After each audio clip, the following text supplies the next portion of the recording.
Hello, this is Nick with Sonic Perspectives, and welcome to episode number 4 of our Talking Perspectives series. In today's episode, we'll be discussing the upcoming album from prog rock legend Spock's Beard, and then we'll be talking about the upcoming RoSfest festival and have a little extra discussion about the latest album from one of its headlining bands, Threshold. For our first topic, I have in with us right now, Mr. Austin. I've got my tape deck and battery pack. Let's do this. Rodrigo. Hello, hello. And I have a very special guest for this. He is a man I've seen perform with Transatlantic many times, with Spock's Beard many times, with Enchant many times, and I've even seen him perform at about 2 a.m. on a cruise ship, hoodie up, karaokeing to Eminem, Mr. Ted Leonard. I got my flux capacitor in hand. We're ready to go. So for those who don't know, Ted is the vocalist and also plays some guitars and keyboards for Spock's Beard now, and he has this is now the third album. The album is Noise Floor. It was released May 25th via Inside Out. So let's keep it simple and start with Ted. Tell us a little bit about the new album and the direction you're going with it. Okay, so the direction, I've actually fielded that question many times, and there was no specific choice for direction. It was just it's really just a compilation of songs that we were all working on and all liked, and so it kind of just it kind of works out to be an album where it almost sounds like a different band from song to song, in my opinion, but that's a good thing to me. So yeah, there was no specific direction that we chose. There was no nothing intentional to say, oh, we have to harken back to the old Spock sound here, or we have to have that Gentle Giant, vocal exchange here. In fact, there was no Gentle Giant, vocal exchange on this album. There was one that was kind of close, but not really. And that's another question that I've fielded, and it's like, no, we didn't specifically avoid that. We just sometimes when you're writing a song, you go with the direction that serves the song the best. And I think this album, every song is strong in its own right, and they're all very different, Yeah, and I have a little bit talking about how the sound came up on this. I have a quote here from you in the press release. We are always about evolution, not revolution, and I think that's very fitting for the Beard because they've never had a real drastic change of sound, even in the change of singers and other members that they've had over the years. But Austin, what did you think about the progression from the last album to this one?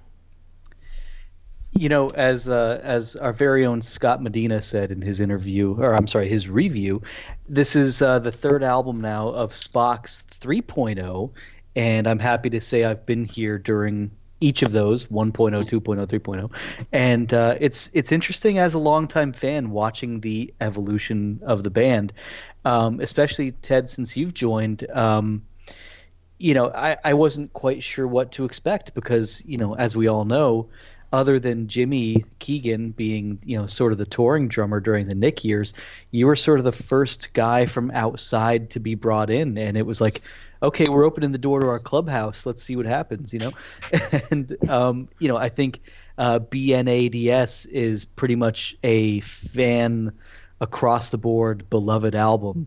And the Oblivion Particle was sort of the dark horse sort of wild card to see where that one was going to go. And each album, I think there's just a little bit of trying to think of the anticipation, I guess is what I would say, to see where it's going to go next. And I think the three have done a really great job of complementing each other. I think the Oblivion Particle took some really cool chances, and I enjoyed that about it. That like Ted, you were saying a minute ago, each song sort of it sounds like a different band song to song. I felt like that was the case with the Oblivion Particle, especially when you factor in something like Bennett Built a Time Machine, for example, which was a very different song. And I feel like with BNADS, that one was a very, very good album, and everything worked together very well, almost to the point where it felt like possibly a concept album or a theme. Like it all worked and interlocked very well. And this one, I do agree that on Noise Floor, everything is a little bit different, but not as different as I thought the Oblivion Particle was. I think from song to song, it's got a good flow. It's got a good album sequence. And every song is strong. And like the press releases have said, like fans' early reactions have said, there's some good pop, but there's some darker stuff too. There's some straight ahead rockers. You know, the opening track, To Breathe Another Day, which has the video out right now. It's a little more straight ahead, but it's a perfect album opener in my opinion. And just while I'm kind of going on a tangent here, my two favorites. I can't wait for the rest of the beardies of the world to hear this one, but my favorites are Somebody's Home and So This Is Life. I really like when Spock's beard goes kind of pretty, and those are two very good examples of that.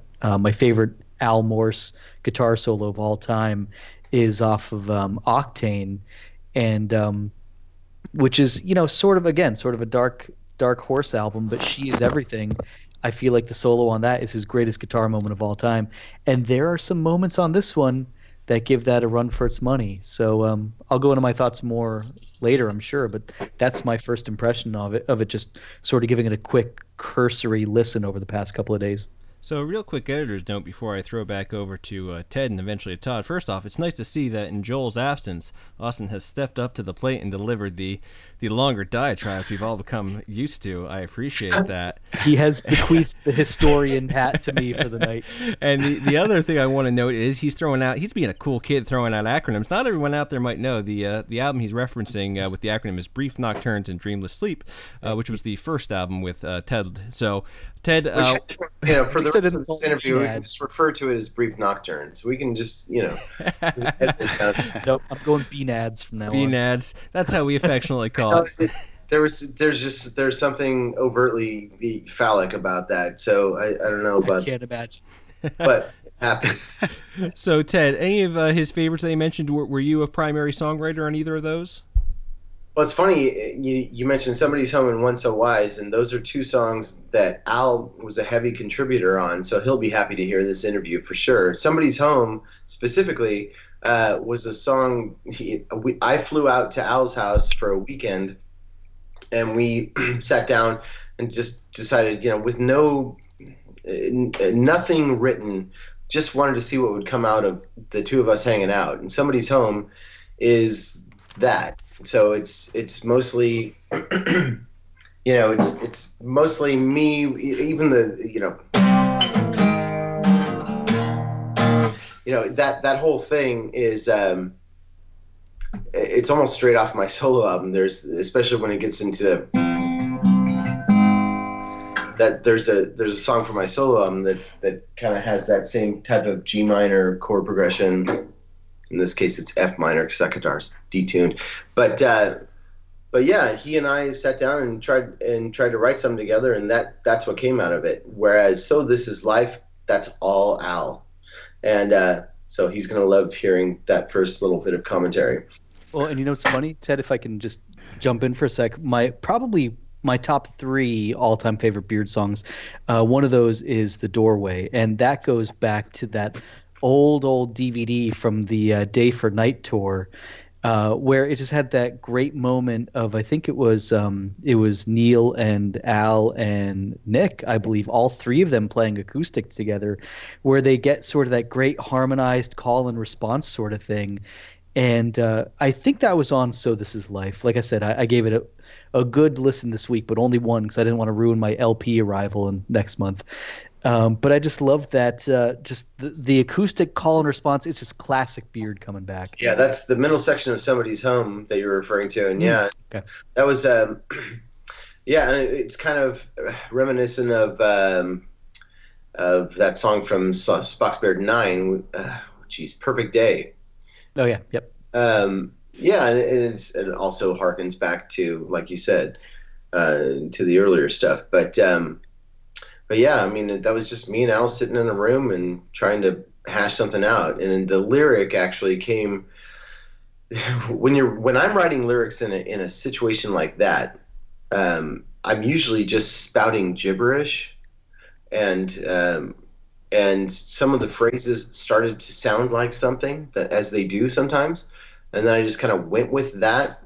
And the whole song ended up being about my nephew, who was born brain dead and was supposed to live for like 3 days, ended up living for 16 years. And one of the things that they found about him is that he was in constant care, constant supervision from nurse practitioners and from his own mom, and also, on all sorts of machines and everything that would, track his heart rate and everything. And they noticed that when mom would walk in the room or when music was playing, his heart rate would elevate.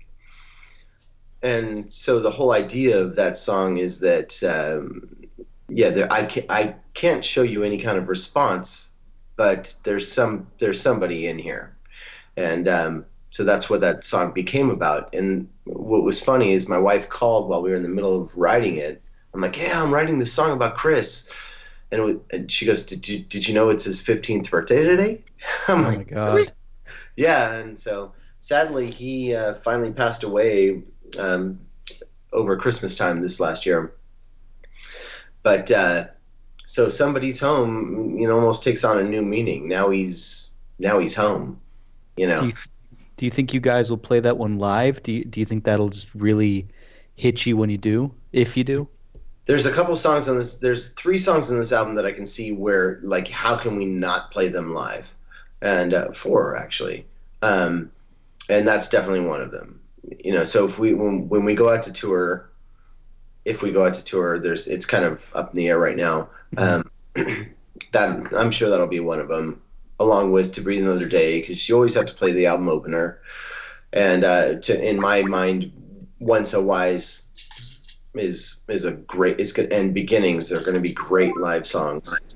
Ted, real quick, one thing that you had mentioned was your solo album and, a song from that kind of sneaking onto this album in a way, and that happened before on Brief Nocturnes with Submerged as well. And while we're on the topic of your solo album, I know you did a whole separate interview on this, but I would be remiss if we didn't at least quick touch on you running a really cool deal for your charity. So just real quick, give us the link for that and what people have to do to get your solo album. Okay, so yeah, my wife and I, her job is that she works with kids that have been rescued out of various situations, at-risk kids, quote unquote, is what they're typically called. The first home she worked in was all sex trafficking girls that have been rescued out of sex trafficking, and which became the theme to the song Vault, which is on the second CD. And so she found that when she brought her guitar to work and got them to sing along to some song that she knew, it really started to, it just kind of, music calms the savage beast, kind of thing. These girls are very troubled. And there's other homes that have boys as well. And they're either rescued out of bad foster home situations, or in some cases their families just don't even know how to deal with this kid. It's just, so they pay to place him in a home like this. So they're kids that have been kind of pushed to the side, and she and I have started a program. That's the reason why I had to push this to 7:00 tonight, is because we had a group lesson with all the girls from that home tonight.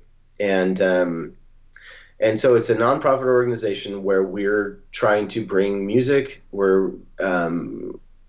and provide guitars for these girls to have something else, not just girls, I should say, but to have something else to focus on other than, the dismal upbringing they've been, they've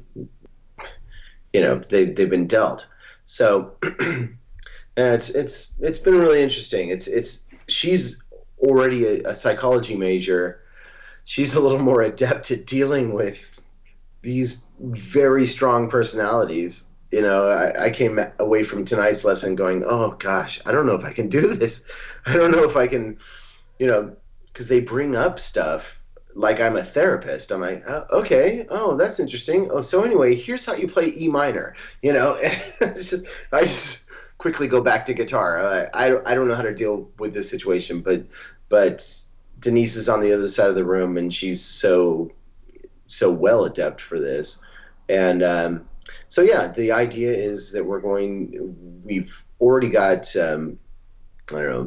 12 students, and we're wanting to provide them a guitar and provide them guitar lessons, and so yeah, we eventually we're going to go hard press and look for donations to be able to make this a bigger thing and reach other homes and everything. We've already done one lesson at the juvenile detention center, which is really interesting. So, some of these kids come from a myriad of backgrounds, but if they're in the juvenile detention center, they're usually in their late teens, 16, 15, 16. I guess that's not late teens, but and they've had a rough road.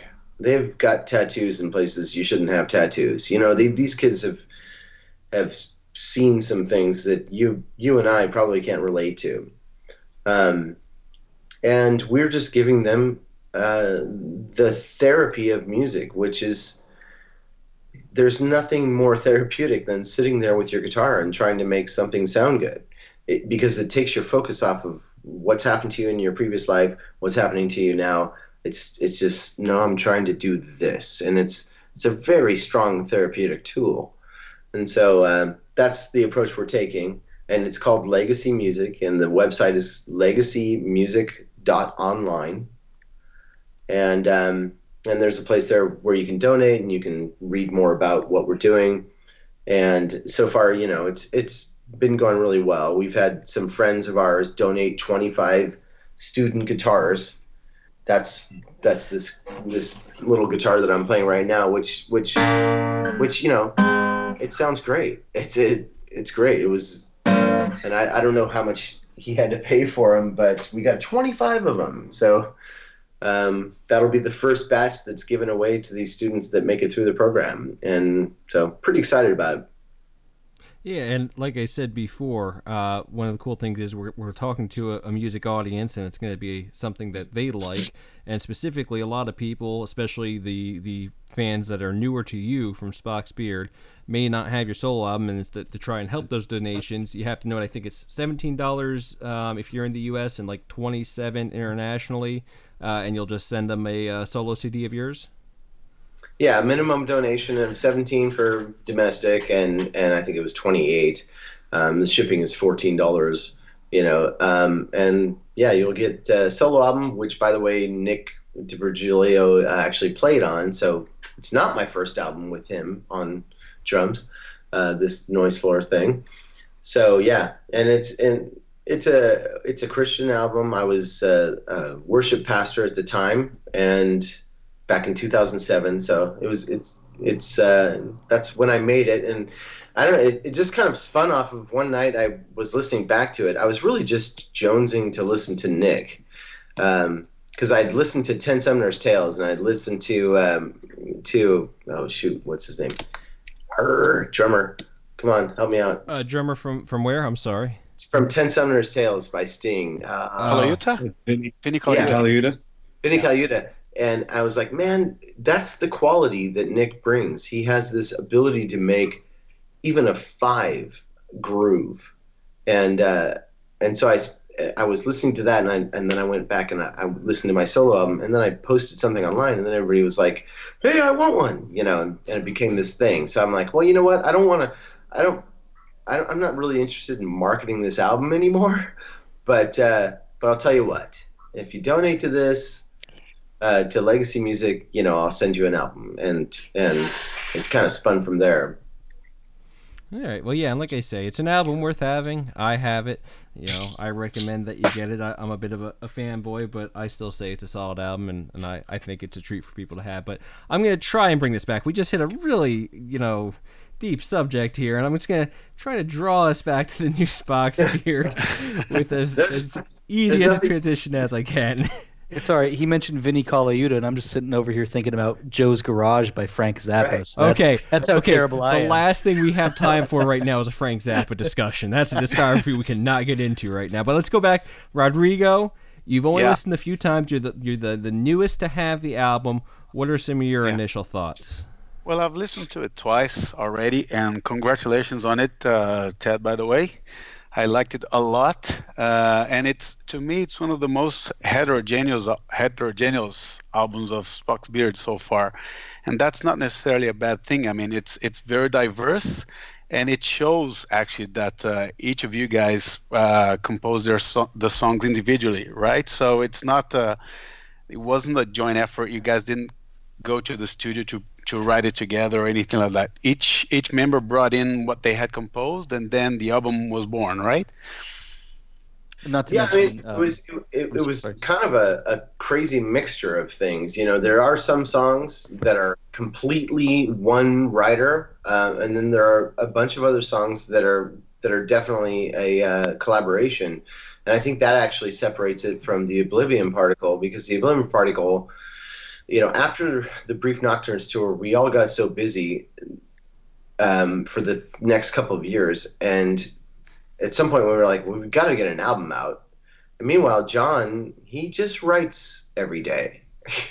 And so the Oblivion Particle became largely John's works, and I think 2 of my songs, but a good chunk of that was just John. And so we knew that when we came out with another album, we were like, no, that can't happen again. I mean, I love John's writing, but this is Spock's Beard. It's got to be the members that do the writing, and so yeah, there's a kind of a crazy mix of people writing by themselves and people writing in collaboration. For instance, Beginnings is me and Rio. One So Wise, I believe Al had a hand in that with Stan. Otherwise, it's largely Stan.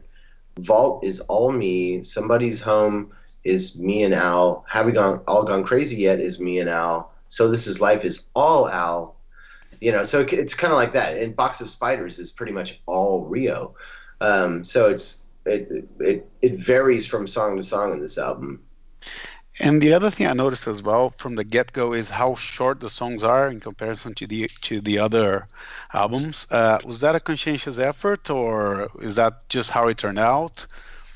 Yeah, like I said, I mean, I think when as a songwriter myself, I don't start into a song going, oh, okay, I got to fill up 9 minutes. You know, I start into a song, and I feel like, okay, I've said everything I want to say here, musically and lyrically and otherwise. And for whatever reason, we all had, I don't know, less to say per song. But it was just like, yeah, this is done. Vault, on the other hand, I actually wrote that, sent it to the guys, and said, I want a middle section. I want one of you guys to contribute the middle section because I want to collaborate.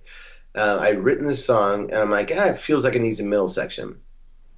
And part of the reason why I was the one who actually chose to put it on the B-sides album is because I felt like, it needed a middle section. but it never got one. So it is what it is. It's a short song.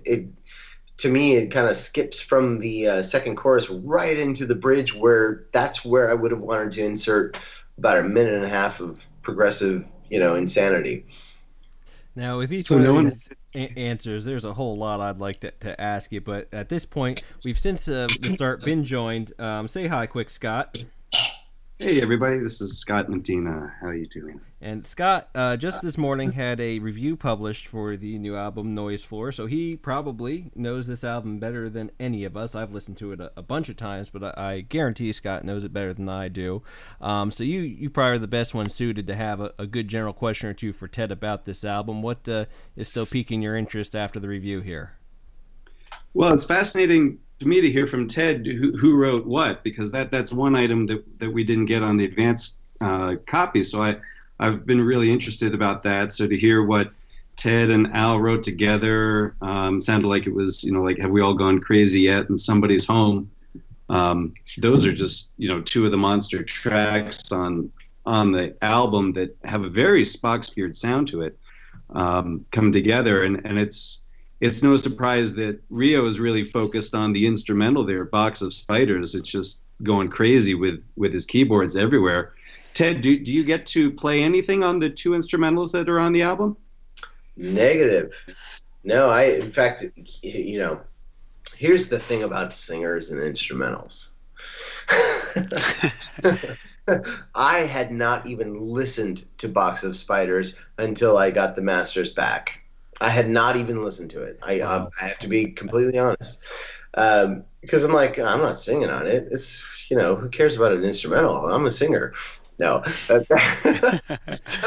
So only when I got the masters back did I hear that. I did get to play a lot on, I got to play a lot of acoustic on Somebody's Home, on Days Will Remember, and that sort of thing. And then I got to play a lot of electric on Beginnings. So it, not just rhythm guitar, but the first solo that you hear, I get to shred a little bit, and which was really fun for me. So yeah, I was mostly the singer on this album. There's some guitar places here and there, but certainly every keyboard you hear is Rio. Yeah. All right, and then Rod, I saw you chiming in before. Did you have a follow-up?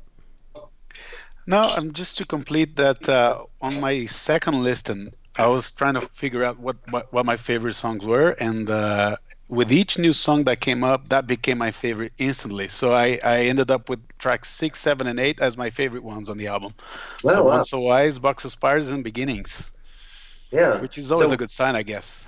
Yeah, Once So Wise was largely written by Stan, and as soon as we heard it, we were like, oh my gosh, this is an amazing song.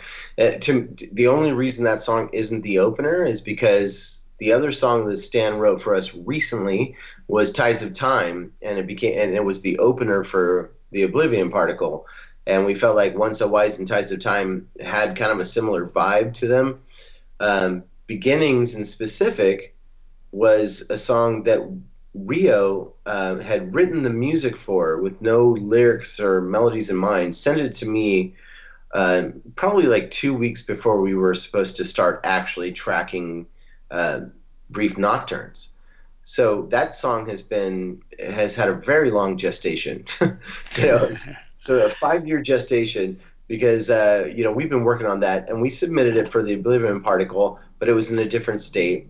And it was really when Rio kind of dialed it, it brought it back down and actually rewrote the middle section, that everybody was like, oh, okay. For the middle section alone, they liked it. It's kind of hard to get an uplifting song by this band because I don't know why. I don't know, but because it was kind of uplifting, it was a song written about coming out of a period in life where going through a divorce and all that sort of thing. Because it was uplifting, it was almost like unpalatable. But with that middle section that Rio rewrote, it suddenly became palatable. And to me, it was always great. It was great from the first demo we had of it. I actually love that version of the song. But man, it's really come into its own, especially with Nick playing on it. I think it's a great song. I think it's a great way to end the proper CD. Yeah, it's a real powerful closing. Rod, you had one last question you wanted to ask? Yeah, just about the album title. I know you said that there's no special meaning for it. You guys just threw words around here and there, and then you chose that title. But who actually came up with it, and how was the decision to choose it as an album title? Oh man, I wish I knew. I can't remember. I mean, that's the way you have to.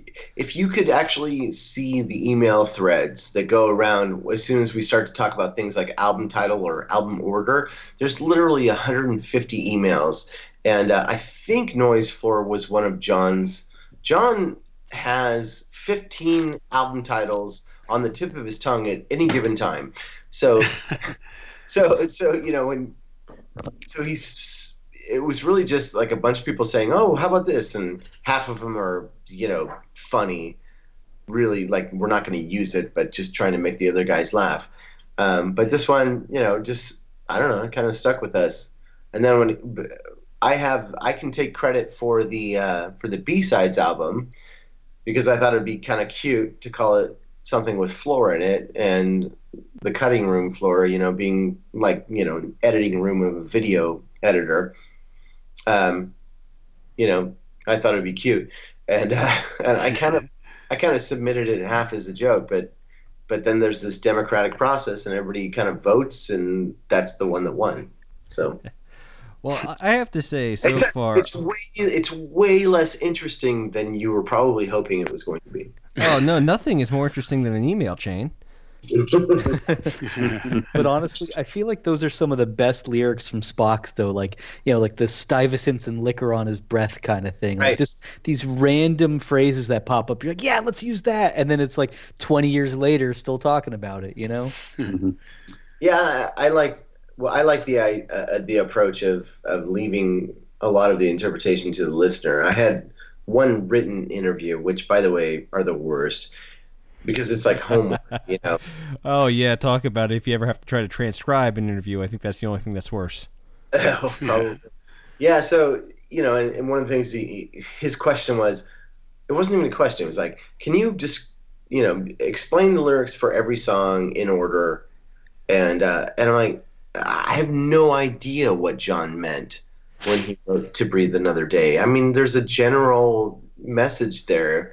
But I know John likes to kind of keep it vague, kind of keep it, up for interpretation.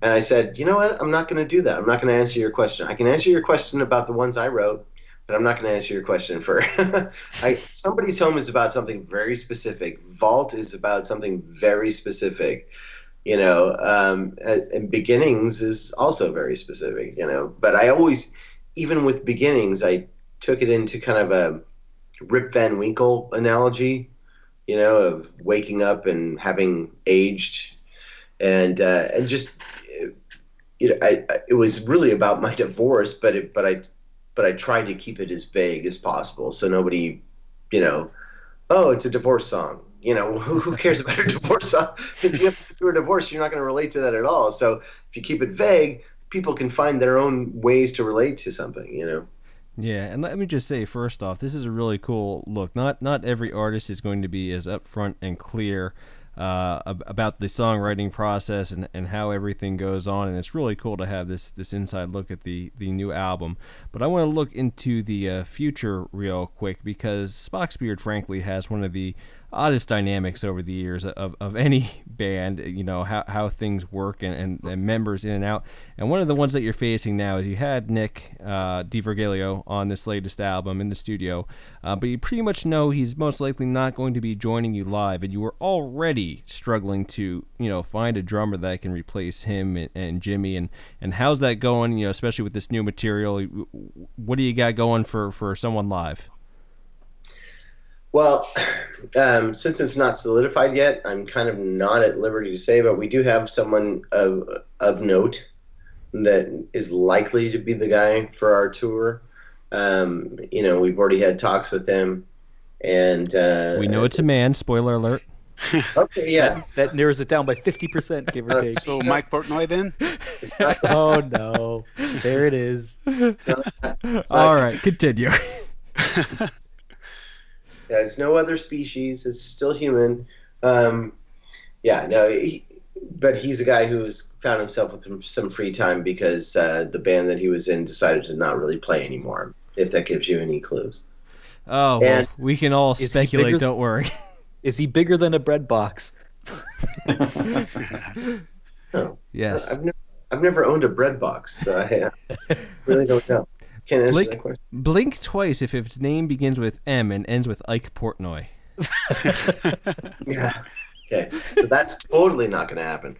But no, we can't afford Mike Portnoy. Are you kidding me? Oh no, we can't afford Vinny Colaiuta either. That would be my second choice. No, it's got to be a guy who can, he can really sing. We're still working out. We might even bring an additional singer for the little tour that is in the works right now. It's not solidified again, so that's another thing that I'm trying to steer around, talking about. But yeah, so yeah, he's a great drummer. Anybody who was on the cruise last year saw him. Ooh, now we're really narrowing it down. So, Guy, a drummer on the last cruise who can sing. We're gonna have some fun with this later. We haven't even published this yet, and somebody's already Googled the answer out there, I'm sure. Yeah, I know who he is. It's the guy from Saga. Okay, we're not gonna give Ted any chance to respond here. I don't want him spoiling anything. But it is the interesting point. There is the amount of singing Jimmy did, and that's where things really get tough. Because don't get me wrong, Jimmy and Nick were incredible drummers, but there are people who can replicate that. But to be able to play drums and sing backing vocals as well as they can is a unique talent, because it's hard to do when you're moving around that much. And so I have to imagine in your search that's probably been one of the toughest things. And that's part of the reason why Jimmy and Nick knew each other so well, because they were the only dudes in LA that could pull off each other's gigs. So they, they were each other's sub when they couldn't make a gig. That's kind of how that all happened. So yeah, you're absolutely right. That it is very difficult to replicate that.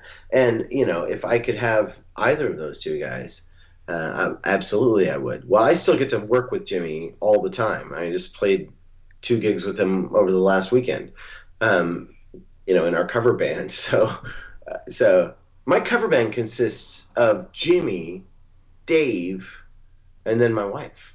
So it's like the rhythm section of that cover band is sick. It's so awesome to have those 2 guys back there. Well, and I do hope to make the West Coast in 2019, and I assume you'll plan a show for me when I'm out there. That's not asking for much. Just make sure. You might be. We are specifically a dance band, so you might be bitterly disappointed with our song selection, but we play it well. So anyway. All right. Well, Scott, let's head back to you since you were the late comer. Any additional questions for Ted? Well, let's see. Hey, tell me a little bit about Bulletproof and who wrote that. And that, to me, that seems like that's one of those rare kind of positive Spock's Beard songs that's anthemic. Right. That and Beginnings and, Days We'll Remember kind of had that same vibe too. Days We'll Remember and Bulletproof were 100% John. Yeah. So Bulletproof, came to me, and of course there's interpretation that takes place for every instrument, especially vocals. And Days Will Remember, I know you're asking about Bulletproof, but Bulletproof was a John song. Love that song. I feel like the songs that made the second CD and the songs that made the first CD almost arbitrary. They easily exchangeable. The good news is everyone who buys any version of the CD is going to get all 12 tracks. But for some reason, you're going to have to pull a CD out and put another one in the middle of it. and I'm not sure that I was in 100% agreement with that logic. But anyway, that's an aside. Bulletproof was definitely a John song. Days Will Remember, along with To Breathe Another Day, were both songs that John wrote with the intention of submitting them to Kansas when they were getting ready to record another album. They were looking for outside writers. And at some point, the record label said, hey, they reached out to all their writers. Neil actually recorded a couple songs with that intention as well. Joel would probably know this, but for those on, what in the inner circle for Neil, they probably heard a recording of me singing a song that was supposed to be submitted to Kansas. That's great. I can't even remember the name of the song, but it was cool. But yeah, those 2 songs, Days Will Remember, specifically though, it sounds more Kansas than To Breathe Another Day to me. Days Will Remember, it's like, it's so Kansas. But yeah. Yeah, he's the core writer of that, and then Vault I was all by myself on that one. And I want to bring a little bit of historical perspective to something that you were talking about, how all 12 of the tracks could theoretically fit on one CD, and you had mentioned that does have precedent. It was kind of a big incident when it happened. Oh, the pun is there. Porcupine Tree did that with that album, The Incident. And Steven Wilson basically said, he had these core songs that were kind of, they went together, and then they had these other songs that kind of didn't fit, and so he wanted those on a separate disc, even though that they could have fit. But here it seems like it was more just an issue of, kind of, we think these are the better ones, and we just want them to be the focus, so we're going to kind of put these aside on this other disc, but then we're also going to make sure everyone has them. So yeah, it was a bit of an interesting decision, but, at the end of the day, hey, at least we all get to hear all of them. Yeah, I for some reason it was really important to the label to have something more finite for the reviewers to focus on.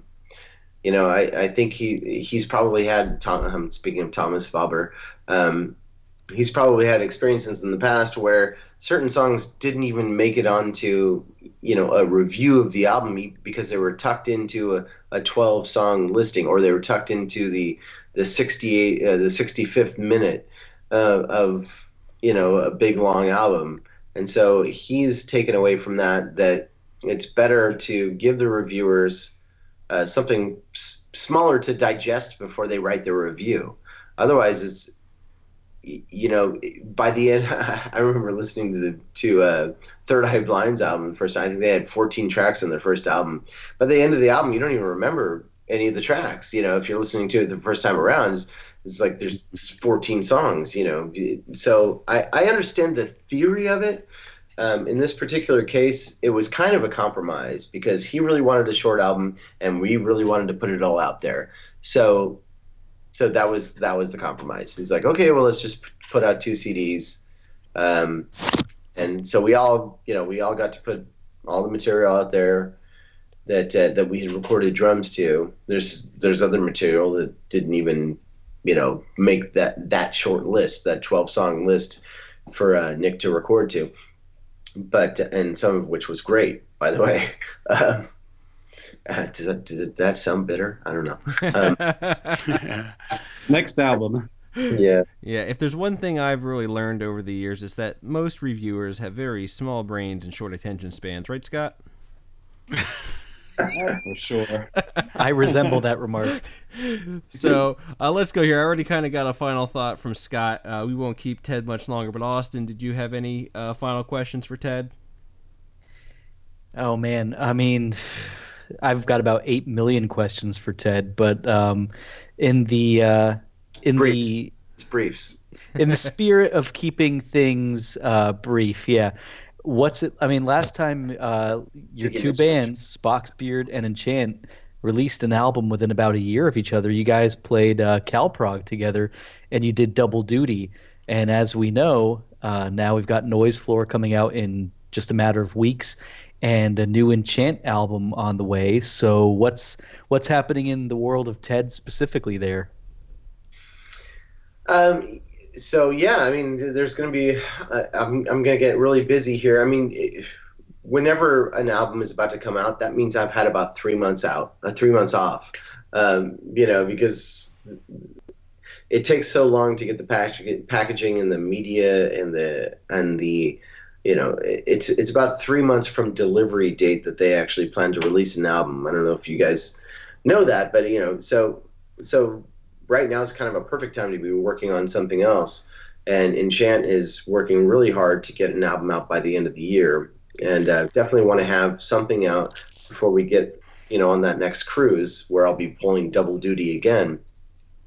And so yeah, they're still both kind of going full force, and I've got a couple other projects that are quite possible with some members from another band that I can't mention. Ooh. But I'm doing Mr. Burns fingers over here. that have provided us a possible touring drummer as well. Yeah. So anyway, if you can make that connection, but yeah, there's a couple other irons on the fire as well, and so I'm 46. I had to actually pause there for a second. 46. Yeah, I have no intention on slowing down. As long as I can do it, I still want to do it. And in some ways, I feel like I'm a better singer than I was when I was 26. Might not have every note available that was available when I was 26, but I feel like I sell a song better. So I don't want to slow down. I'm not interested in I want to be busy, and I've got a regular job too, so there's a balance there. But but I want to keep cranking some stuff out. Yeah, and real quick, talking about pulling double duty on the cruise, a really quick story from, I believe it was Progressive Nation at Sea. A Spock's Beard show in the theater had just finished, and I'm casually making my way up to the pool deck for Transatlantic, and I end up holding the elevator door because Ted's running there with a guitar, I think, and a pedal board, or maybe it was a keyboard pedal board. Needs to get on the elevator so he can get up and get set up for that next gig with Transatlantic. So he is a man that is used to the learning a lot of music. Yeah, that was well. So and then there was the next cruise where Enchant was kind of a late invitee because sadly because the guitarist from Riverside had died, and so they called us. And so I was pulling double duty on 2 cruises back to back, and then I got one cruise where I didn't have to, and it was really nice. And that will be the last time ever. Well, yeah. We've kept you a long time. I want to let you go here and just mention a few things. Again, the main thing, Spock's Beard has Noise Floor coming out May 25th. That's via Inside Out Records. Of course, be on the lookout. Enchant has hopefully a box set. We had an interview with Ed and Doug done by Austin. And, of course, they have a box set hopefully coming out this year, and then a new album, hopefully before their appearance at Prague Stock. Well, Ted will be on the East Coast, and I will get to see him again, and that will make me happy. Hooray! And, as Ted said, he has his charity. We'll post a link of that and a couple of other things in the work that we will keep you all abreast on. So thank you very much, Ted. Any closing thoughts for us? Yeah, just thank you guys for taking the time and putting it out there, especially about the nonprofit. It's something that's very dear to my heart and this whole household, really, and it actually consumes more of my time than I had anticipated. But it's a good thing, and man, I really appreciate you guys taking the time. All right, well, thank you very much, Ted Leonard, everyone. Thank you. Bye, y'all.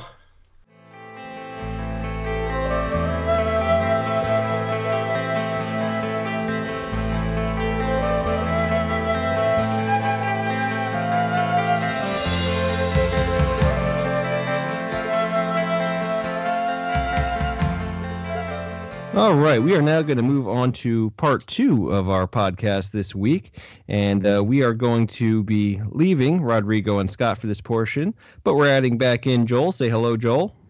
Hello, everyone. And we have a very special guest with us. We're going to be talking about RoSfest, and so the perfect person to have with us is here, Mr. George Roldan. Hey, how's everybody doing? We are doing fine. And he is showing us a brochure of RoSfest, which, because this is audio, you aren't going to see. But we're going to talk about it all, so you don't have to see it. That's okay. So it's a little pamphlet that has the RoSfest T-shirts on it and the lineup for this is what people are going to get when they come to RoSfest. By the way, can I say thank you guys very much for having me on board? I appreciate that very much. Oh, we're very happy to have you. I know I don't think that Austin's been there yet, but I know me and Joel just love the festival, and we're really happy to be doing this with you. Both good gentlemen. Now, this is year number 15 for the festival. You've been doing this a long time now. We want to talk a little bit about the lineup and a little bit about what goes on at the festival. But let's start there with the lineup and talk about some of the bands. Now, one that we're all familiar with, I believe, is District 97. I've seen them before, and I think one of the things that they bring is just a live presence that might be unparalleled for the entire rest of the weekend. You might be saying the people up for a little bit disappointed in that respect. You're not going to see dancing the rest of the festival. Did you bring them in for that energy? Well, actually, I think I brought them in to set the bar, and I think once they play on Friday night, the bar is going to be elevated this high. So it's a good way to start the festival. I think Jonathan Shang is an incredible drummer. His protege or his lead singer, she's incredible as well.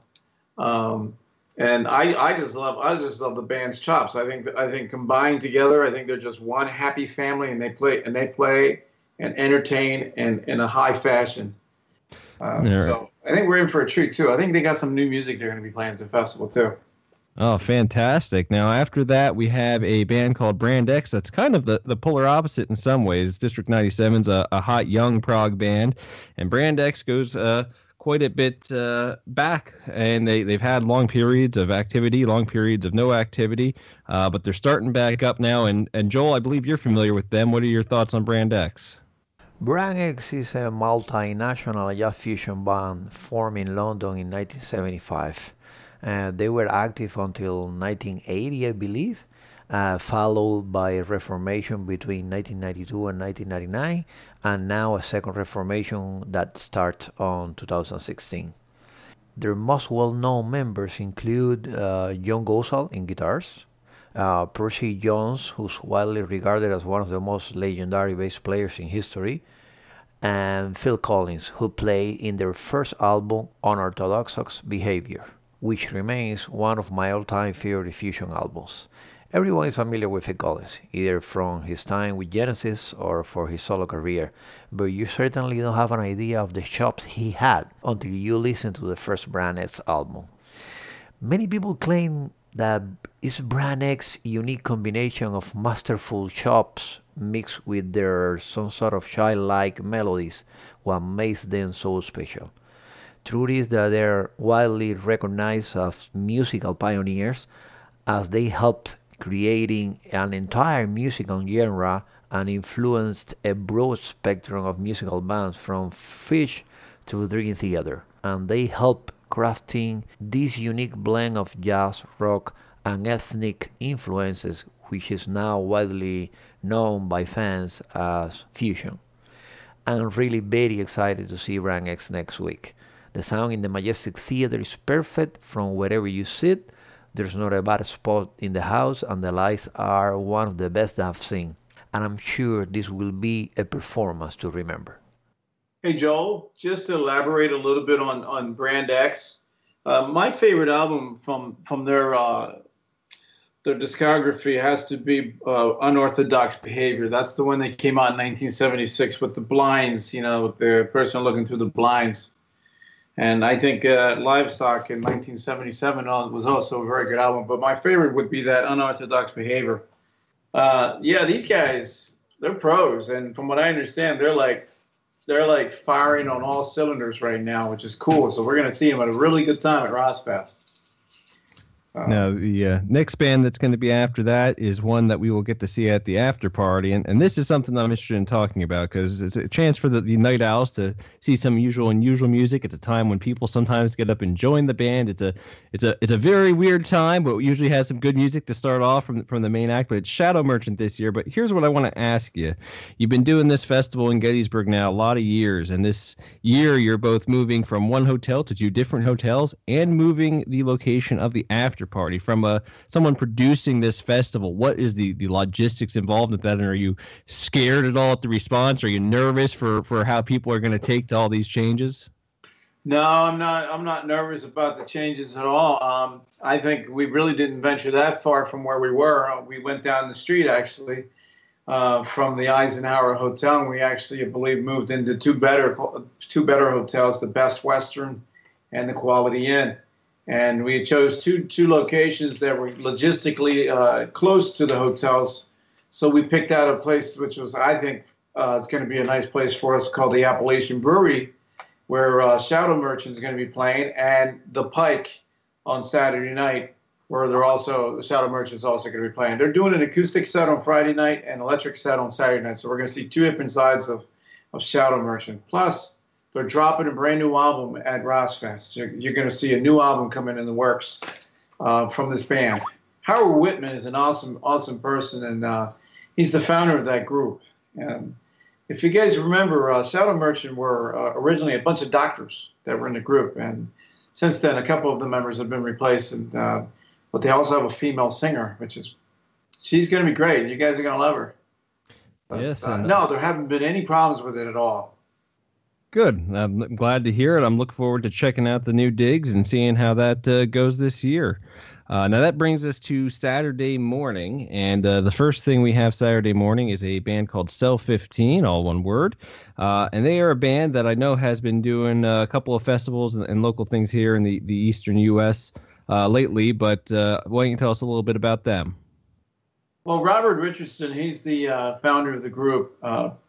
He's got an interesting history and an interesting story about the whole band. You know, this is a man that has rose above like a phoenix. You know, coming from his problems, like, you know, for whatever reason, things happen to us, you know, in our life. You know, it's like you have different chapters in your life, and Robert Richardson was one of those guys who took what he learned from. I don't know if I want to spoil this. I think maybe Robert could probably tell this during the show, because he you know, Cell 15 is a name that stands for a cell that was number 15. And only Robert Richardson can tell you the story. I can tell you they're from Mechanicsburg, so it's nice to have local talent coming in and playing at RoSfest. They're also joined by Andrew Kohler, who's a wonderful keyboardist. Obviously, you know him from Circuline, who played at RoSfest a couple years ago, I believe it was. And I think they have a really cool sound. To me, they sound a little bit like Spock's beard. And that's not too bad, is it? So, no. Yeah, they're going to be fun. Yeah, oddly enough, the first half of this, you wouldn't know, you weren't here. We were doing a bit on the new Spock's Beard album and had Ted Leonard in, so it's a perfect tie-in. Joel, you had something you wanted to add for them?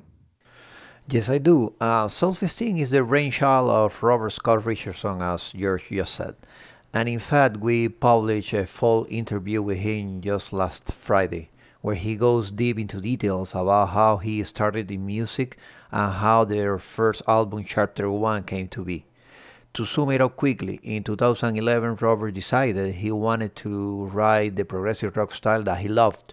Raised on the great prog rock of the past, his love for King Crimson, Gentle Giant, Yes, Genesis, and Pink Floyd certainly influenced his musical decision.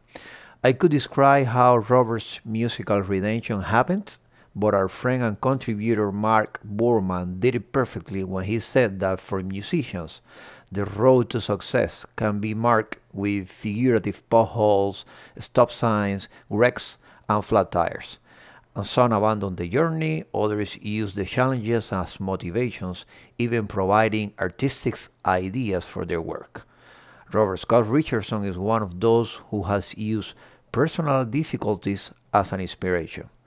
And last but not least, I wanted to add they are releasing a new studio album called River Utopia, and they are doing so at RoSfest this year. Therefore, if you attend the festival this year, you'll have the chance to get first dibs on the album. I have listened to it, and it's an amazing piece of music I certainly recommend. Now, one of the things that George had told me last year about RoSfest that I remember is that he does treat every band as a headlining act, and I think that comes across as especially important when you come to acts like our next one, Perfect Beings, because this is a band, and we see it year after year. They put out their debut in 2014. They put out a new one. They had one just come out called Veer. But you have this band that otherwise, you know, would be playing a bar somewhere, and here they're going to have on a Saturday afternoon an hour and a half set in the beautiful, majestic theater. And I think that's one of the truly special things about RoSfest is you have these bands that he's not afraid to see a young band, only an album two, and be like, boom, here's the big stage. And I think that's real cool. You want to tell us a little bit about them, George? Yeah, Johannes Lully, I believe he's the guitarist for the group. Perfect Beings is a band out of California. They have a really interesting sound about them, and you know, they're not afraid to experiment with their music too. They're also prog friendly, which I mean, what I mean by that is that their music is accessible. So it's not as if this band couldn't break into indie world or the rock world, because they're, you know, some of the bands that play at RoSfest kind of skirt on that territory, and there's nothing wrong with that. But what I like about their experimental side is that I think their newest album only has 4 tracks on it. I might be incorrect when I say that, but I do believe it is, and they're very long tracks. So, Yeah, I think what they decided to do was just really just put it out there. I mean, I think this is a band that can write like a 3-minute tune and also write like a 15, 20-minute tune and not get bored with it. And I think they're going to really try to give us an exceptional show at the festival. Why? Because for starters, I mean, they're going to be coming all the way from California, so why would a band waste their time coming to RoSfest? So they're going to put their best foot forward. And I got a feeling, if you guys remember Johannes, and if you remember a group called Moth Vellum, he was the founder of that band, and then that band splintered off, and they started with this group here. So I'm looking forward to them, and I think they're very professional. I think they're going to have a really nice, tight show for us. So from there forward, I'm telling you, this festival from District 97 to where we are now with Perfect Beings, it's all up from there. We're in for a treat this weekend. I definitely agree with that. And Joel, you had something you wanted to add on Perfect Beings? Yes, corroborating about what George just said. The latest Perfect Beings album, which I believe we reviewed a while back at Sonic Perspective, is made up, as he said, of 4 long songs, and some have compared the album to the polemic Yes record Tales from Topographic Oceans. Perfect Beings is the kind of band that sports strong musicianship, soaring vocals, hook-laden jams, all of them wrapped up in unexpected twists and turns, which is both a smooth and mind-altering approach. They are a band that win points for their brave, innovative exploration of new territory, proudly displaying what progressive music truly is all about. Their music is the type that can leave you exhausted and overwhelmed from the journey they take you on and the numerous detours encountered along the way. They have made it clear that the musical world is completely open to them, and I know their show will be both challenging and satisfying for everyone in attendance. Yeah, and before we move on to the next band, the reason that we're having this conversation now is because RoSfest does take place over the course of the weekend of the 4th, 5th, and 6th of May, almost always the first weekend in May. And you can go for the whole weekend, or now you can get single-day passes. But certainly, if you've never been, it's held in beautiful Gettysburg, Pennsylvania. As someone from this state, I have to say it is one of the most beautiful places in this state. It is one of the most naturally and best preserved battlefields you ever see if you're into that sort of thing. So, it's a great place to visit, and it's a fantastic festival to hit while you're there. So I do hope that if you've never been there before, you'll at least give it a shot, even if it's just for the one day, but hopefully the whole weekend. But let's move on now to Barak Project, and Austin's going to tell us a little bit about them. Yeah, I'm sort of late to the game on them, but my sister in Prague, as I like to call her, my friend Marie, turned me on to them and their latest album last year, Detachment. And she sort of beat me over the head with it, and I think her entire Facebook community with how it was the album of the year over and over again. And so I finally said, all right, I'll give it a chance. And I am glad I did. For starters, now that we've enlisted our rating system at Sonic Perspectives, I gave one album a 9.5 on production, and I said the only way I could give an album a 10 is if it was, mixed, mastered, engineered, produced by God. And I think Barak Project might be the closest thing to a 10 that I've ever heard. It sounds phenomenal. I mean, it's one of the just best, crispest. I mean, I didn't know an album could sound that good. That's how great it is. So if you're unfamiliar with this band, check it out. Just put it on the best sounding system you have and just crank it just to hear this album. But even aside from that, musically, these guys are really just amazing, really innovative. They're Italian for starters, I believe from Modena, Italy. And listening to it, I know a lot of the Italian prog bands have a long legacy out there, like one who we're going to talk about coming up in a minute.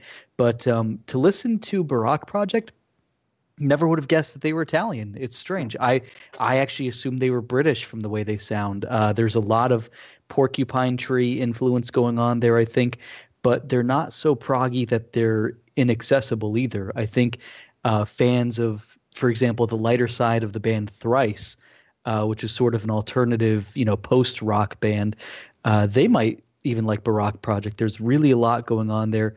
Great lyrics, great melodies, top-notch production and musicianship, and I would love to see them live. I can only imagine, especially coming from Italy, they're probably not here too often, so they're a must-see in my book. First time. Yeah, it's their first time. This it's been a challenge this year with the permits, and this is we're dealing with USCIS, U.S. Customs, and it's been quite the challenge this year. And I'm not going to get into politics about the administration or anything like that, but it certainly has been quite a treat to have to deal with U.S. Customs these days, especially when it comes to trying to bring a band either from the U.K. or anywhere else in this part of the world. And I think Joel knows what I'm talking about when it comes to this sort of thing. And not only that, it's very expensive. But generally, some years are easier than other years. But this year in specific was very challenging to get all these permits done for these foreign bands. And fortunately, we did it. It was. I don't complain about money because you can't. It's just like you do it. You put your best forward, and you just move forward with it. But honestly, it has been an incredible challenge, and it wasn't until about a month and a half ago that we finally had the permits approved for Barak Project. And then moving forward, they have such a big responsibility in their own homeland to go to the embassy together as a group or individually. But there's other things they have to do. I mean, it's just crazy. You have to get into biological information from people you don't know, and you have to ask them questions. Have they been arrested, or have they had misdemeanors or felonies? And you can understand the USCIS that they have a job to do, but incredibly, I mean, you have to almost introduce about 3 inches of evidence, meaning anything that exists in their entire career has to be printed out and shown as evidence to the U.S. government to show that the band is actually a band. But we're going to have them, and we're so proud to have them, and I just hope that they give the RoSfesters a show that sounds like that CD. I appreciate your review on what you just said about the band. I think you were spot on. I absolutely agree with you. I think they could have been one of the top albums of the year, if not in the top 5. This is one of the bands I'm personally looking forward to seeing, as well as the next band, Threshold. And we will get there in just a moment, but I just wanted to say that, one of the reasons I wanted to have you on is for people to get an appreciation of what goes into a festival like this, and talking about the visas, that certainly plays a part. And I will compliment RoSfest. I've been following RoSfest, or my first time attended was when Pendragon was at the Majestic Theater. That has to be more years ago now than I like to think about. But in any case, in that time, the amount of bands that have canceled after being announced is it's not zero, but it's pretty darn close, and it's a really great track record for the festival of once they say a band is going to be there, they're there. And George is sporting the new RoSfest 15th anniversary shirt, which sports all the bands that have ever played, all on one shirt. I plan on picking one up. Look at all those logos. Along with, I saw there's going to be a new shot glass. I'm definitely going to be getting that. Yes. We still have new shot glasses. So yes, very much looking forward to the new shot glass and the new T-shirt. But we're going to keep our current comments on Threshold brief, because we're going to go into a little bit more discussion about that topic after we wrap up the RoSfest portion, because we want to talk about that album a little bit. But the important thing is here, Threshold is a band that you would think has been gobbled up by a festival long ago. There's a couple of festivals in North America that you think would have brought them over in the last 5, 6, 7 years, but it has been quite a long time. I think at least 2 singers have gone by since they've been here. But finally, gracing RoSfest with the full long set is going to be Threshold, and that's something to be pretty damn excited about. It's a band that's been together for 30 years. They've been compared to the great one, Dream Theater, but in the UK sense of that comparison. It's so popular. Yeah, right. It's not a Dream Theater because, technically Dream Theater is like, masters at it. And I'm not taking anything away from Threshold, but I think what the significant difference is the melody. Threshold has more melody. and they have more ballads in their music as well. Yeah, so absolutely. That latest album that they came out with, come on, help me out here with the name of the new album. Legends of the Shires. Right? Yeah. It was on my turntable. I mean, we're talking for a long time, and I never got sick and tired of listening to it. There's some great tunes on there. You just want to sing along with the band. I can't wait for this performance. I'm so looking forward to seeing these Brits. Yeah, they're gonna give us a great show. I agree, and I very much look forward to them. They are a band that I'm, after a long time, checking off that list of bands that I still need to see live, so that is very exciting. But like I say, we're going to talk about their new album more a little bit later. Let's go on to Sunday, and here's the interesting thing about Sunday. What has been deemed Prague Church, or Church of the Prague, or whatever you want to call it, the first thing Sunday morning band is now two bands. We got Valdez and Lines in the Sky. How did the split happen there? Well, you know, we had this young band from Nashville, Tennessee contact me. Their manager was really aggressive. Her name is Jane. Forgive me for her last name, but Lines in the Sky is a three-piece band from Nashville, Tennessee. And mind you, you know, I think what RoSfest tries to do is every year,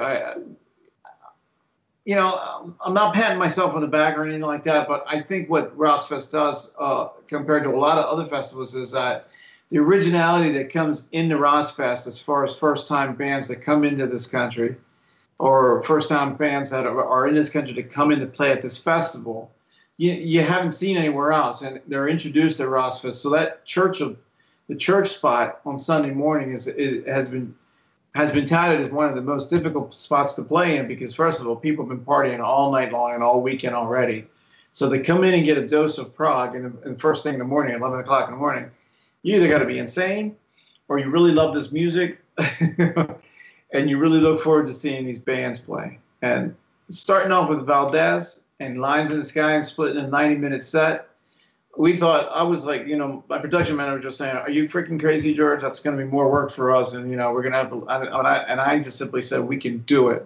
I said, "We're going from a four-piece band to a three-piece band." I said, "There's no keyboards on the second band." So the switchover can't be that long. But again, like we said, we do treat every band like a headliner, so we're moving equipment. So in about 10 minutes, hopefully we can get these bands on and off and ready to rock and roll. But yeah, that's it. Lines in the Sky is going to be very refreshing. Their singer kind of reminds me a little bit of Geddy Lee, and the fact that the band's a three-piece band. So, and Valdez, Simon Godfrey, he's a gentleman, and you all remember him from Tiny Fish. Valdez is one of those bands you can't help but love because of the incredible personality of the band itself, and Simon Godfrey, and the way they just intermingle among each other. I think people are just generally, people in the audience are just going to love that interaction between them and the audience, and people that go to RoSfest will experience that. They'll see what this is all about. I don't think you get that anywhere else. Yeah, and a couple of notes on Lines in the Sky. First off, you're talking about Jane, which I have here is simply Jane the manager, because I bought their most recent CD, and she sent me a handwritten note along with the CD, which is always a cool personal touch from the band. And they're one I'm looking forward to seeing, because I didn't realize it until I started researching for RoSfest. I am actually familiar with the singer Jesse from another band called Edge of Reality, who I very much enjoy. And so I saw that. In Edge of Reality, the lead guitarist in Edge of Reality plays in Kairos. I am well aware. He slept at my house. I'm aware of him. Alfred Frivola Jr., I believe. Yes. Joey Frivola. Yes. Yeah, and I got to honestly, I got to be honest. It's just great to see these young prog bands playing in this vein of music. Yeah, it shows us that the music is still fresh in this country, and there's people with a mentality who want to do their own thing and playing their own kind of music that they want to play, which is refreshing in my eyes. And I'm glad to be bringing them on the stage at RoSfest. So here's your scavenger hunt challenge for the week. Adam and Joey from Kairos will both be at my house the Thursday before RoSfest, spending the night. So if you can find my address and show up, I will make them sign whatever you want. Please don't do that. So the other cool thing was we were talking about Jesse the singer. I didn't notice it in Edge of Reality, but in Lines in the Sky, he really, in his phrasing in a lot of ways, reminds me of Sal from Thank You Scientist. So if you really like that style of singing, that's the best comparable I have to a bigger band. But let's move on here a second. We're going to go to a band that in my research I haven't gotten to at all. I'll admit it. Flor de Loto, and I hope I'm pronouncing that correctly. Tell us a little bit about them. Well, I bet Joel would probably be able to tell more about this subject. I can tell you that working with Flor de Loto has been a pleasure. You know what's amazing? I think we have tried to get bands from South America before, and believe me when I tell you that the flights are just incredibly high compared to like getting a band from Europe. I mean, I don't know, for whatever reason they charge more for seats. But these guys have been real minches, and what I mean by that is that they've been, so cordial, so humble, and they know that the biggest thing they're going to benefit from in this experience that they're going to get from RoSfest is meeting everyone at this festival and being able to work with other people and it's that whole thing of being able to just meet other people in the music business. And they know their place in this music history. They're coming from South America, or say from Peru. Who ever heard of it? Most countries in South America, people play their indigenous music. So to break away from that and to play prog or rock, and they're considered folk, more or less, like almost like an Iron Maiden type folk band, if that makes sense to you. They also play indigenous instruments with their music. I think they bring out the pan flute. But above all, these guys are going to be one of the best bands of the weekend, in my opinion, because how gracious they're going to be. I mean, these guys are all about the music, and I'm looking forward to meeting each and every one of them. Bands make sacrifices when they come to this festival. It's a harsh reality and it's a harsh business. But what they get out of it the most is the experience of being able to leave their country, come to the U.S., and play in front of an audience that's never seen them play before. And I think that's got to be so satisfying for a musician when they're able to experience that. And I'm glad we're doing it for them. Absolutely. Yeah.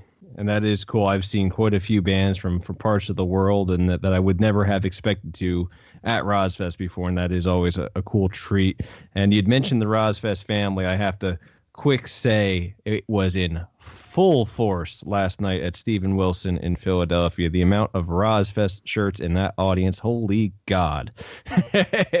now if someone can just put me in touch with Steve Wilson, and so I can just get him to RoSfest next. Come on, help me out here. I know a guy who just interviewed him today. We should have had this talk yesterday. Darn. I know. It would be great to be in touch with him because I would love to have him headline RoSfest, hopefully in 2019. And I correct me if I'm wrong. You had, back when the RoSfest was at the Keswick and Glenside, you had Porcupine Tree there for RoSfest, or was that just a standalone show? I'm remembering. No, we were close to getting Porcupine Tree, but we didn't get him. No. We were close to getting Stephen Wilson, but we didn't get him. I mean, at the time he was with a company called The Agency, and I think his booking agent was called Joshua Dick. And yeah, it's hard to get through people that don't want to do business with you.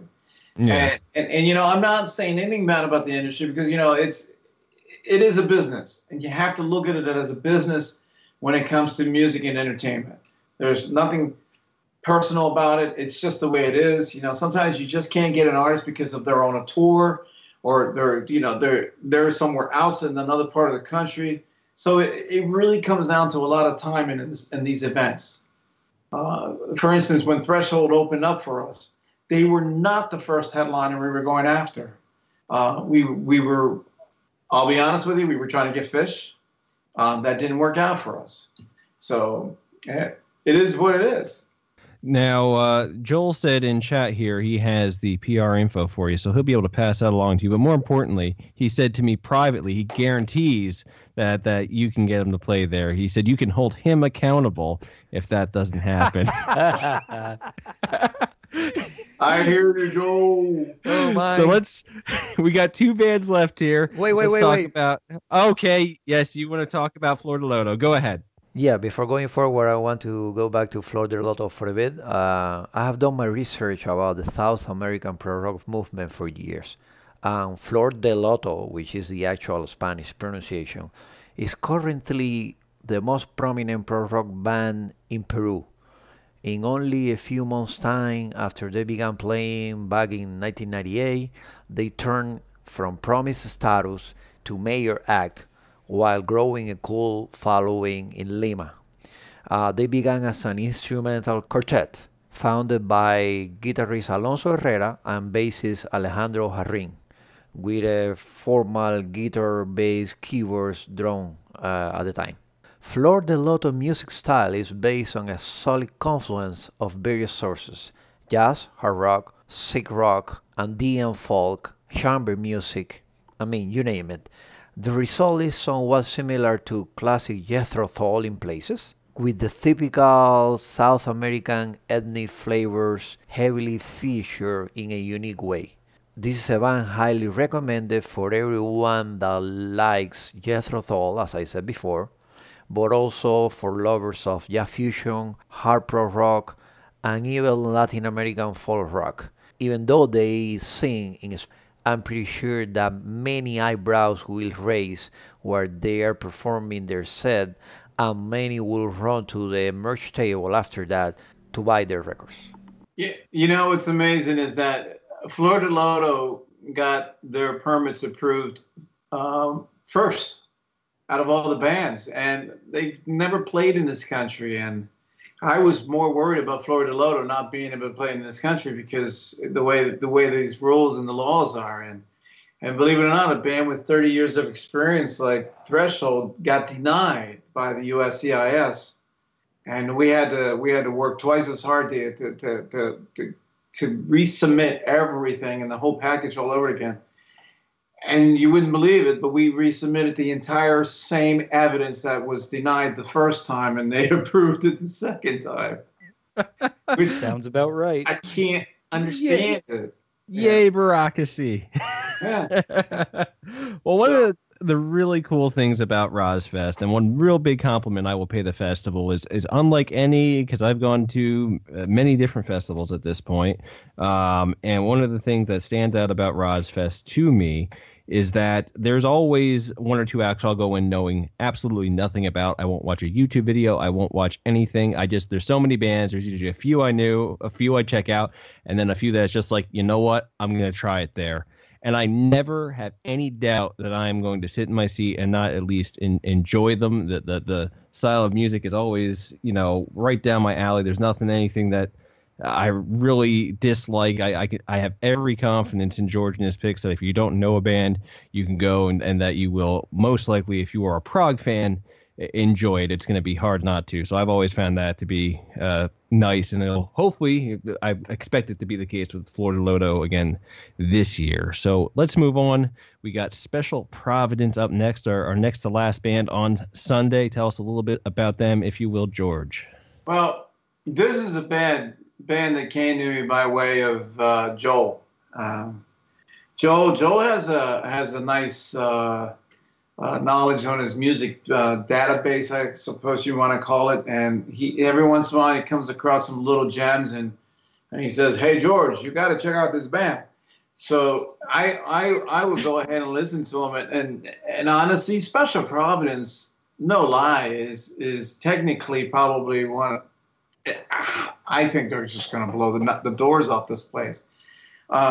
Again, Friday night, you've got Brand X with all instrumental, and again on Sunday night we have a second all instrumental band, sort of like fusion, maybe a little techno, maybe a little electronica, but virtuosic musicians that are just like it's going to floor people. And I agree with Joel in his assessment of this band. I think their videos are very professional. Adam Marco, the drummer, he's got a good grasp of the music industry. He's got a good grasp on how it works. They were also a great band to work with. We're looking forward to their performance. They're Hungarian. We've never brought a band in the RoSfest from Hungary, so I'm really happy to see our first people from Hungary coming to RoSfest. And if you've never eaten Hungarian food, I recommend it you do. Find yourself a Hungarian restaurant and eat their food. They know how to cook. Well, I don't know if there's any Hungarian restaurants in Gettysburg, so you should definitely tell them to bring some food with them, and we'll cook it up at the festival and pass it out. They make Hungarian goulash. They have great wine. So, yeah. Well, that's easy to pack. Food's tough. Bring the wine. So, Joel, you had something you wanted to add for them? Yes, sir, I do. As a matter of fact, I've been bothering George for years about Special Providence. This is a band from Hungary, and they are making their absolute US debut at RoSfest this year.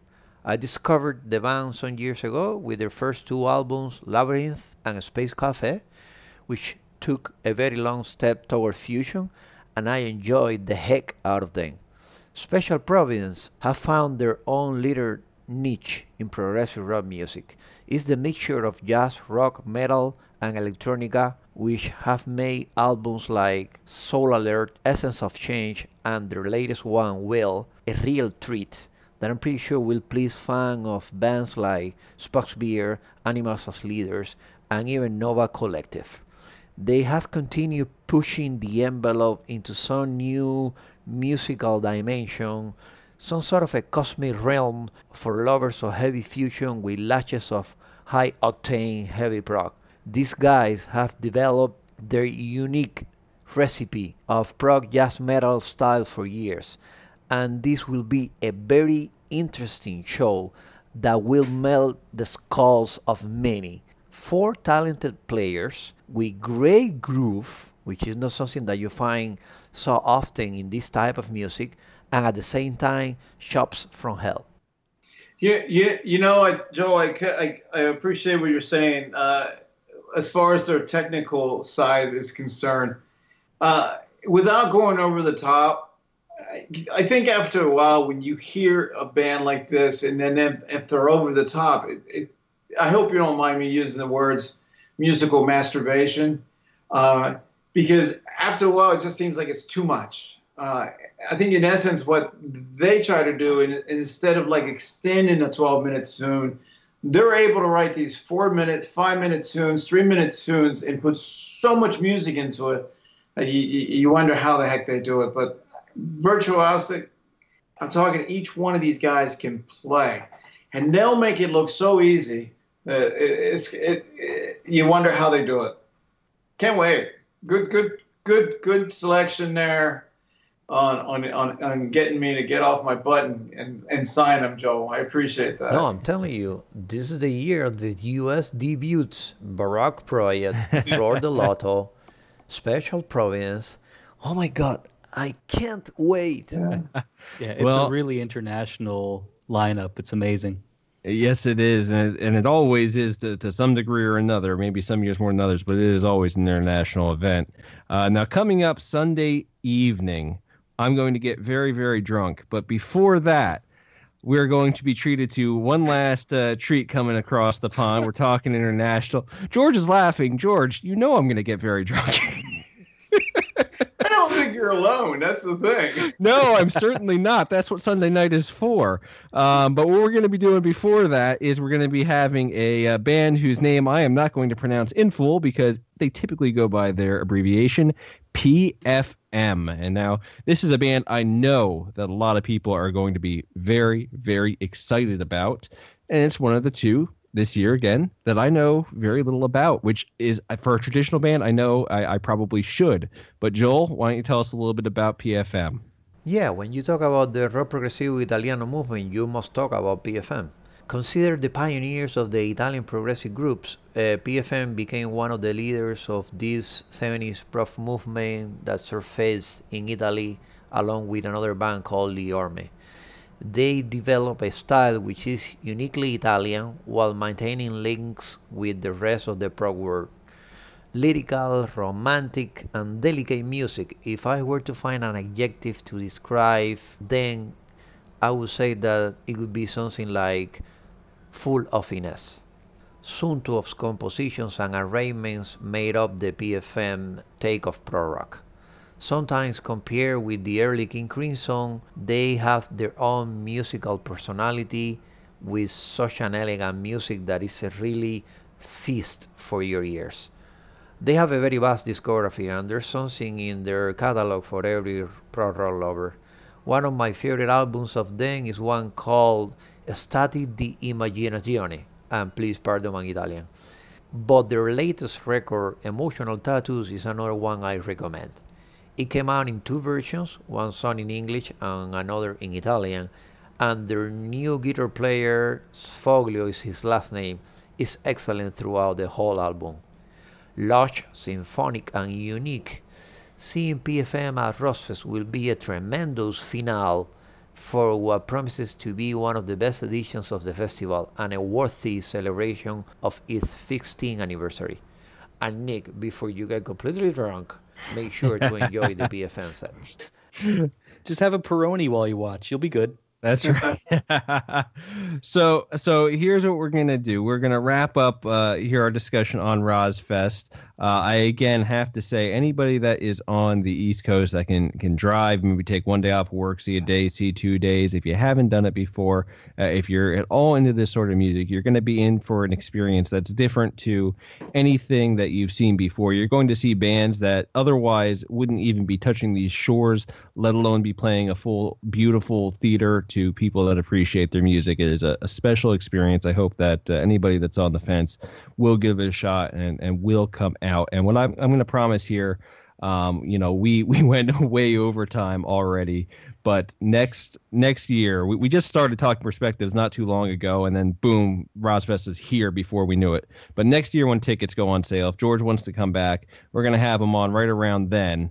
And we're gonna get into a nice full discussion about some other things in the festival and go over next year's lineup as well, because it's something I truly love and I truly want everyone to come out to that might enjoy it. So, George, thank you very much for coming and talking to us tonight, and good luck in the home stretch here as we get ready once again to descend upon Gettysburg. I want to thank everybody at Sonic Perspectives for the opportunity. I appreciate the plugs, and I appreciate what you do for the music industry, which is our industry. And thank you so much, Nick, Andreas, and I look forward to seeing you guys at RoSfest. Joe, you don't get enough credit, buddy. You're a fantastic photographer. You do a lot for this music, and I appreciate what you do, man. You wear your heart on your sleeve, and you're a good guy. Thank you. Thank you very much. The pleasure is all ours, George, for sure. All right, my friend. Listen, man, you guys keep rocking, and peace. All right, have a good night, George. Thanks, George. Yeah, good night. Bye, George. Bye-bye.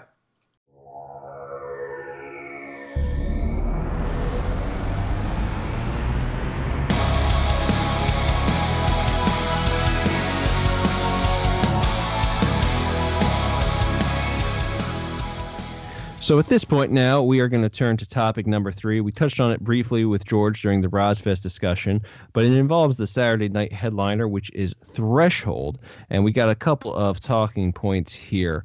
This new album, Legends of the Shires, is a double album. It's a nice long album.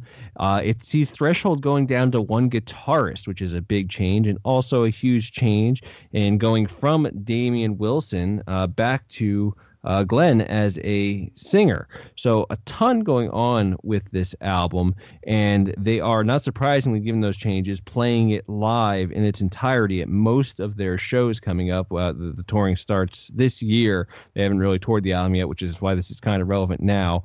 But, a lot going into this album, a lot for the band, with these changes. A lot hinges on this. Austin, what did you think? Well, it's funny. It's I got into them because of Damian Wilson. I'm new to the band, I'll admit. It might have been something to do with Arion Universe, I think. Just got Damian Wilson on my mind. And I was like, let's see what he's up to these days. And, I didn't even know he had come back to Threshold at any point. That's how out of touch I was with them. And I said, oh, cool, let's go see what's up with them. Literally, like the same week they announced Damian Wilson's departure from the band. And I was like, oh, well, great. And then I saw they brought back a previous vocalist. And I was like, oh, okay, well, who has time for that? So just on a whim, I said, well, let's check it out anyway. So I started listening to Legends of the Shires just through one of my paid unlimited streaming services. And by the time I got to track 2, which, it's one of those albums, Legends of the Shires, that is. It's one of those albums where it has sort of a quick intro, and then track 2 is really kind of the track 1. By the time I was done with track 1, I was like, okay, let's actually give this a real try. So bought the whole thing, gifted it for someone's birthday, actually, around the same time, too, because I was that impressed with it.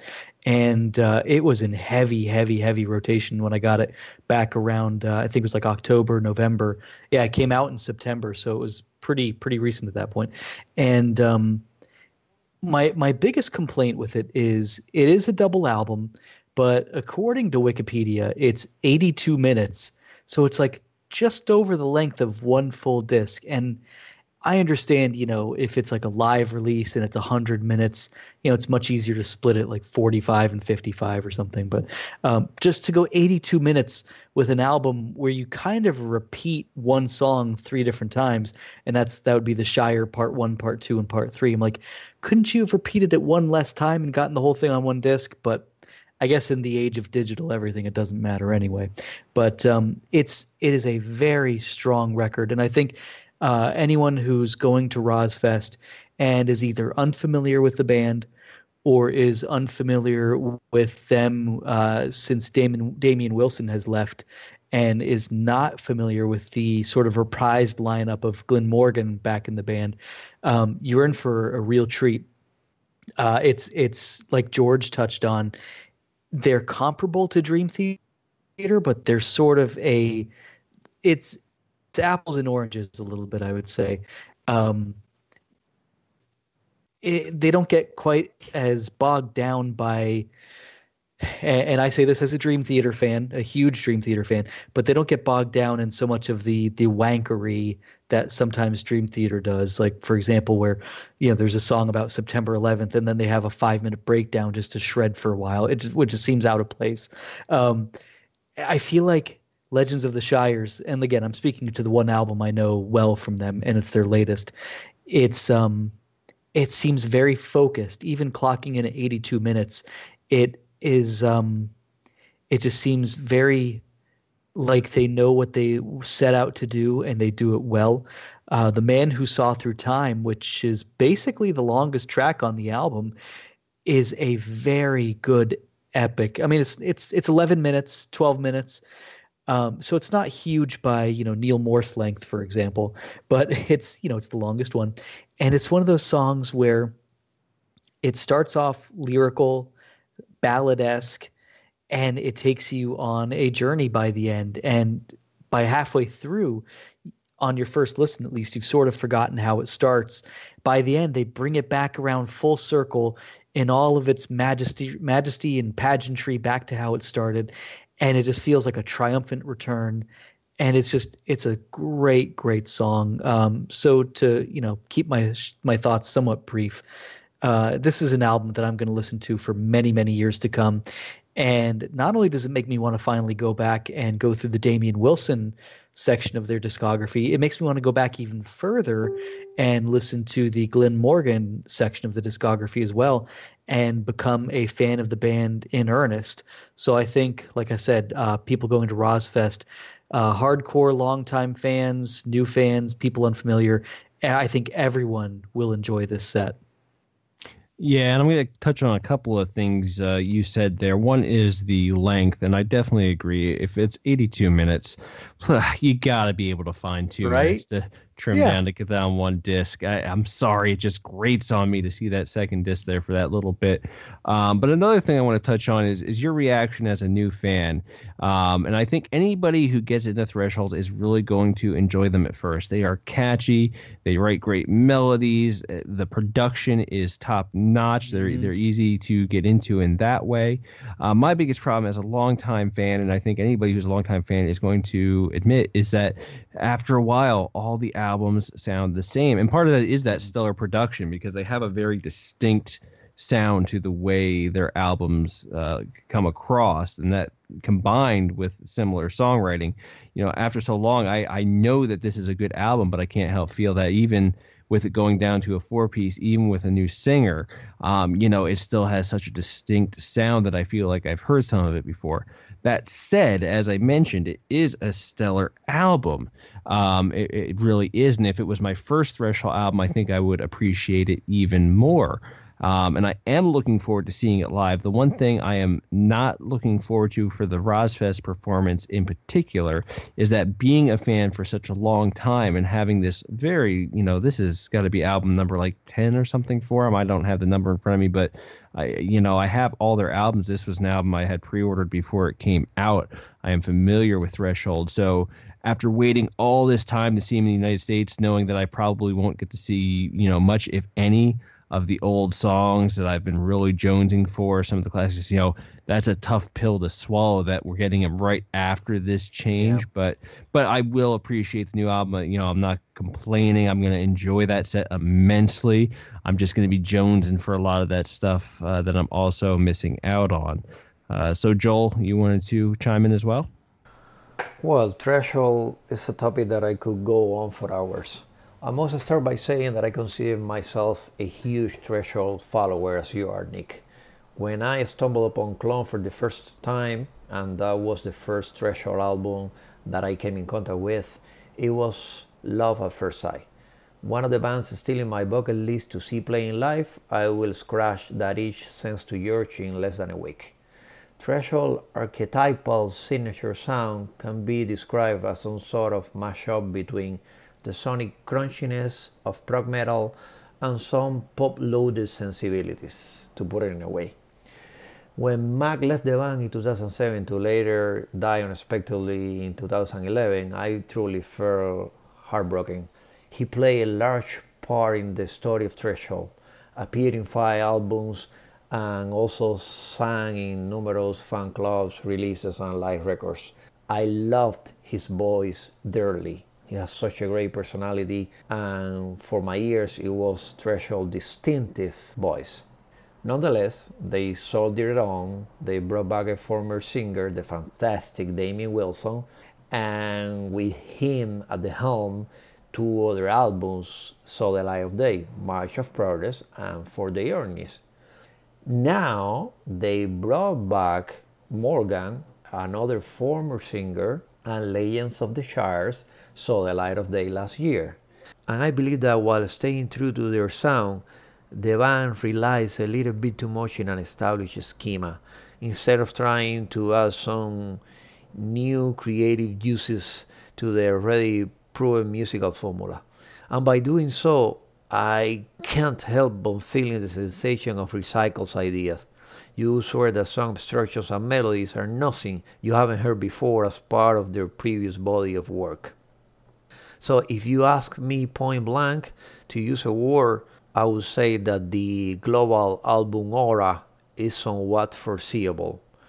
Nonetheless, it's a great record with exuberant and powerful pieces as The Man Who Saw Through Time, Stars and Satellites, and Trust the Process, and it feels certainly organically balanced from the get-go. In my book, despite not claiming the spot for their absolute finest body of work, it certainly gets my recommendation as an immersive musical adventure you should undoubtedly experience. And I agree with you, it would be a tough pill to swallow to see them playing live, in my case, for the very first time, after so many changes and after Damien leaving the band. But I believe that at the end we will all enjoy their performance. Okay, and I'm going to close out by touching on a few points that Joel just did. One being that I agree that Damian Wilson is a fantastic vocalist. I absolutely love him. But to me, his place is Headspace. I think that is the band that is perfectly suited for him. And I think that Mac Threshold is the perfect band for him. His voice was absolutely perfect for what they did. And I agree that it was a tragedy. You know, he, of course, left first, but then shortly after there passed away. A quick side note, had an excellent album with the band Power World between there. But in any case, you know, I really miss him. That being said, having been a fan of, you know, first Damian Wilson, then Glenn, and then Mac, and then back to Damian, and now back with Glenn, you know, being a fan of all those different eras of Threshold. What I will say is, aside from this new album, if you are going to look up one track that I think incorporates everything into everything great about Threshold into one track. And if there's one thing I can say, anybody thinking of checking out the band, you absolutely have to do it, is a song called Pilot in the Sky of Dreams. And that is just going to be my general recommendation for anybody that's going to search them on YouTube after this. Please start with that song. And touching really quick about what you just said, Nick, I completely agree with you. Pilot in the Sky of Dreams is a total highlight for me. And interesting enough, that was the last album they did with Mac, and it was the first album they did with Nuclear Blast. I mean, the album where they signed with Nuclear Blast, and they are still with them. And it marked some sort of a departure from their classic sound. Not 100%, but they brought in certain heaviness, which caused a lot of polemic between the fans. However, it felt like a movement in the right direction. Obviously, after that, Mac left the band and since changed, and they went back to their usual formula. But for me, it's a great, great album. Absolutely. So we are going to wrap there. We know this is a long episode. I want to thank Ted Leonard, who is here to talk about the new Spock Spirit album. He shared a lot of great insights, and it was so awesome to have him here with us for that. I want to thank George Roldan for coming in for the RoSfest discussion. Of course, the guy who puts it all together. There's no better source for insight on that festival. And please, Joel and I will both be there at RoSfest. So if you're coming, please say hi. We'd love to hear from you.